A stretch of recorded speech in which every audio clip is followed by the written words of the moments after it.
Austin is a 24-year-old real estate investor who owns how many properties? I own 5, gonna be 6. The younger you are, the less risk you have in your life, right? The more risk you can take. The more exactly. Yeah, the less like responsibilities you have, the less like commitments. Because like if you're putting in that work now, it'll pay off in the future, right? Yeah. May not be 1, 2, or 3 years down the line, but it'll eventually pay off, and it'll pay off tenfold. What is going on, everyone? Radice here, and today I'm here with my good friend Austin. Austin, say what's up. What's up, guys? And today we're going to be doing a bit of an interview, kind of breaking down Austin's situation. In case you didn't know, Austin is a 24-year-old real estate investor who owns how many properties? I own 5, gonna be 6. 5, going to be 6. And in fact, he actually recently got an offer accepted yesterday or today. Yeah, that was gonna be So 6. congrats to Austin. So Austin, why don't you really break it down for us? Because I do have a bit of a young audience, and a lot of people do want to know, what? You're 24 and you have 5 properties? I'm 24 and I have 100K in student debt. What? Like, how did you get here, right? So I guess breaking down, how did you get to where you are right now? You know, from when you were, I guess, like 18 to now. What were some steps that you took to really get you into real estate and just entrepreneurship? I mean, like, I'll even backtrack further to that. Like, when I started work, I guess I was like, I want to say like I was like 15 at the time. Yeah. My parents basically put me to work at a warehouse like every single summer, right? Okay. So like every summer from grade 9 to 12 I was working, so I was able to save money up then. Beautiful. And then like going into university, like I was fortunate enough to have a decent scholarship going into it. Got it. So I didn't have to spend crazy amounts of debt in university, right? Cool. One key thing is I know university is kind of a mixed bag. It depends on what you want to specialize in and this and that, right? But if you're going to go into university, I highly encourage that. If there is a co-op or an internship program available, to take that, right? I agree, yeah. Obviously, that'll get you experience and it'll get you money so that you don't connections. Yeah, connections as well, right? Like future JV partners. But we'll talk about that later, right? Yeah.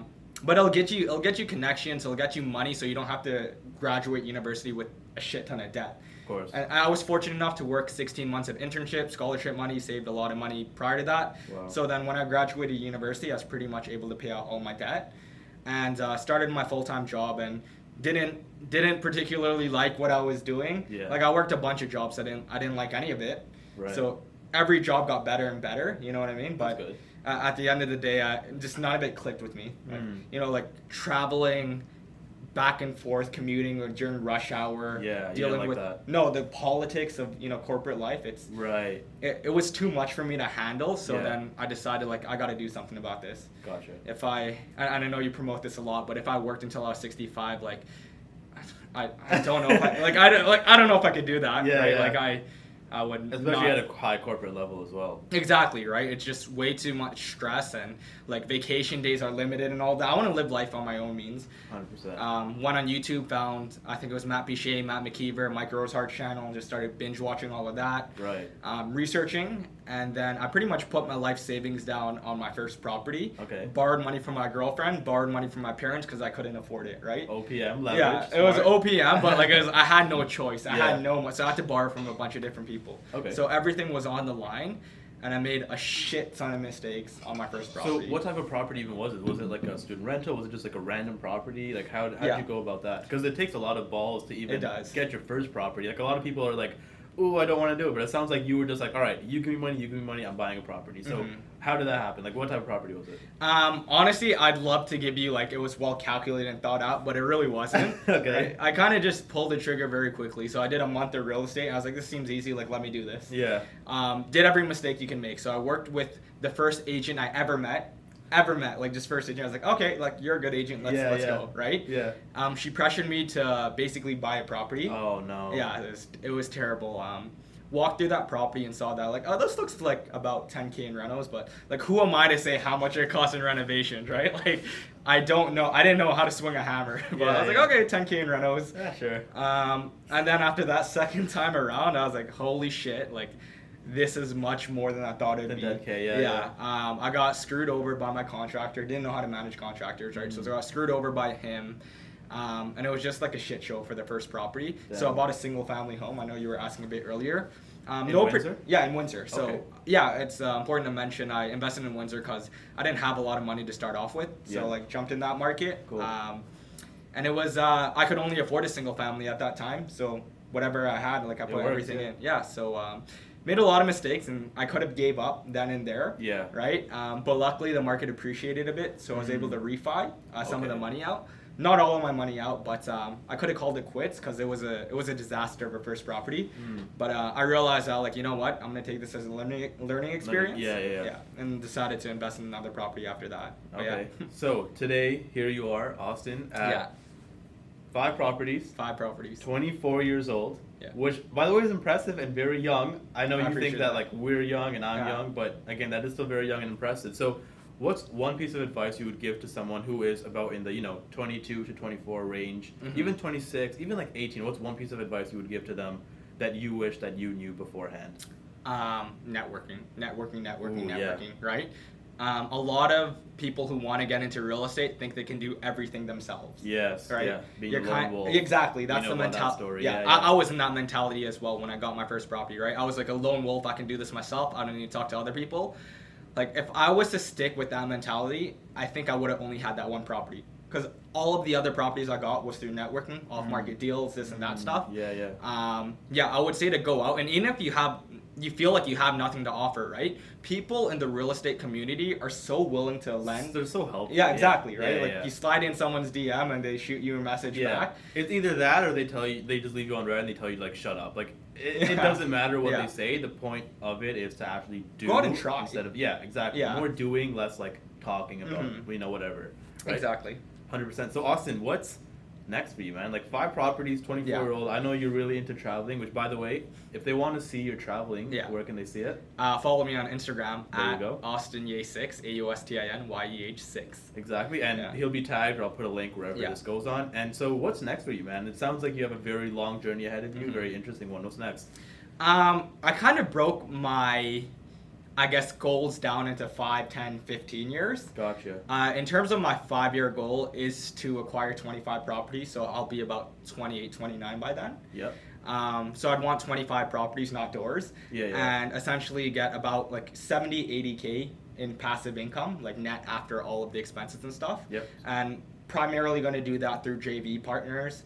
I know you had a video with Cam Cassidy that I really enjoyed about pre-constructions. Yeah. Maybe it'd be we'll interesting. talk about that. Yeah, because I kind of have mixed thoughts on pre-constructions as well, but I'm kind of bullish on it. More so than we'll talk about that in bearish. another video for you guys. Yeah, so mixing pre-constructions in my portfolio, and then hopefully it'll get me to that point where I'm able to hit my 5-year goal, 25 properties, leverage other OPM, other people's money, and then obviously deploy some of my own capital in pre-cons and other real estate assets. Beautiful. And in terms of 10-year goal, it's really to be, I kind of, like you were mentioning, I like traveling. I want to live in Southeast Asia. Really? Yeah. Where exactly? Vietnam, yeah. Vietnam. So I traveled there for 1 year. Not for 1 year. I traveled there 1 year ago to visit my sister. Like, the cost of living is so low. cheap. The food's amazing. Yeah. The people are amazing. There's so much to do, and like, I'm not really a party guy, but I could see myself turning into a party guy if I stay there, right? That's awesome. And 15-year goal is to do something like more community focused. Giving back. Exactly, giving back, right? So you mentioned a lot in your channel about the education system and how it's kind of screwed up. So messed up. And I agree 100% with you.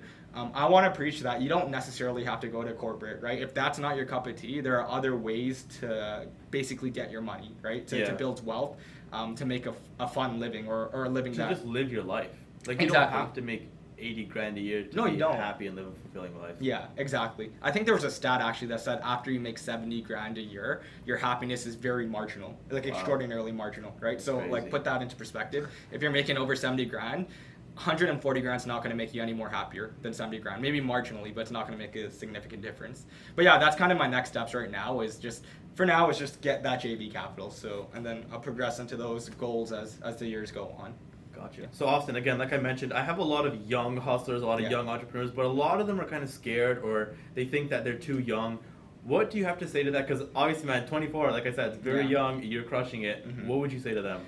I'd say it's absolute bullshit. Like, age is not an excuse not to go out, network, and grind and basically hustle and work as hard as you can.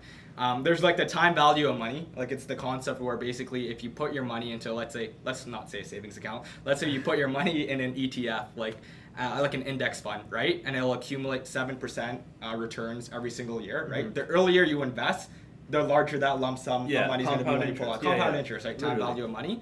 And I see that exact same thing in terms of entrepreneurship, right? 100%. The younger you are, the less risk you have in your life, right? The more risk you can take. The more exactly. Yeah, the less like responsibilities you have, the less like commitments.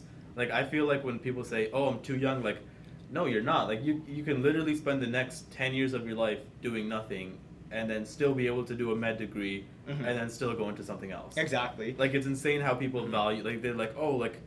Dude, the crazy thing is like I get DMs and they're like, hey, like I'm 19, I'm not sure how to get into this, and then at the same time like I'm reading this and I'm like 19 myself and I'm like must be awkward. yeah, and I'm like because they don't know, right? Yeah, Like, they think I'm like older or whatever that is, and it's just more about doing and actually taking the action as opposed to like people like risks and calculated risks. Obviously don't be stupid, 100%. right? But like I feel like being young, and again even 24 is the age to really taste and do as much different things as possible to then like double down on what works, right? 100%. And if you're starting at 18, let's say you do something, takes 2 years and you fail, right? Doesn't go well. You're 20, you know much more than you did when you were 18, and you were still younger than when I got started. Exactly. By 3 years younger than when I got started. So you have absolutely no excuse if you're starting early not to be the position that I'm in or even way ahead of me. Because like if you're putting in that work now, it'll pay off in the future, right? Yeah. May not be 1, 2, or 3 years down the line, but it'll eventually pay off, and it'll pay off tenfold. Like, trust me on that one, for sure.